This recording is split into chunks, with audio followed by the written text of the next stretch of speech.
Fire Force!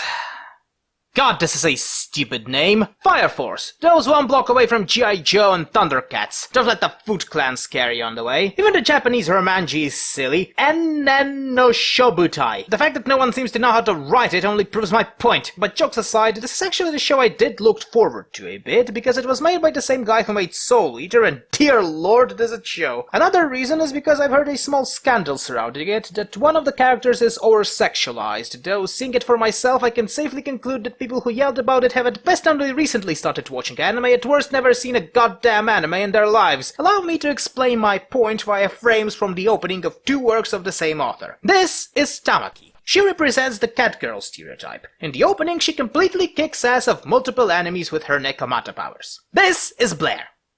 If anything, Tamaki is under-sexualized. But I digress. The story is that Mother Earth has finally got sick of our shit and decided to enact global warming in a way that even the most adamant climate change deniers will shut up. And so after most of Earth literally went down in flames, some bastards survived and by the power of magical fire bullshit had built a pseudo-Catholic theocracy in Tokyo, Japan. Our main hero is Shinra Kusakabe, who joins a unit of firefighters to kick ass with style. Oh, and save his brother from being molested by aliens or something like that. Overall, it's a generic military force of a lone city-state fights against a barely understood threat, which is slightly disappointing but at the same time predictable. The characters are probably the show's strongest element. Shinra Kukasabe and the rest of his squad are both quirky enough to be interested in their shenanigans and have enough chemistry and screen time for the viewers to care about them, which can't be said for some of the enemies, unfortunately. A lot of them fall into the cool powers, little personality category. It makes battles entertaining, for sure, but let's just say such antagonists rarely get their own Dakimakuras. In fact, outside of the titular squad and Shinra Cucumber, a lot of the world seems at best underexplained and rule of cool at worst. The graphics are overall fine, with design being the most memorable part of the show. A lot of shots and visuals work excellently in creating the needed atmosphere. The show knows when to be unnerving, when to be sad, when to be scary, which is a good thing. The music, on the other hand, isn't that memorable, but overall quite nice and pleasant to listen to, as well as having a recognizable recursive theme. All of this combined makes this anime a good shonen, perfect for kids and teenagers to watch, but if you're one of those pretentious artsy-fartsy twats who want something emotional and twee from their animes, then this one isn't for you. As for those who have watched a lot of anime in their lives, well,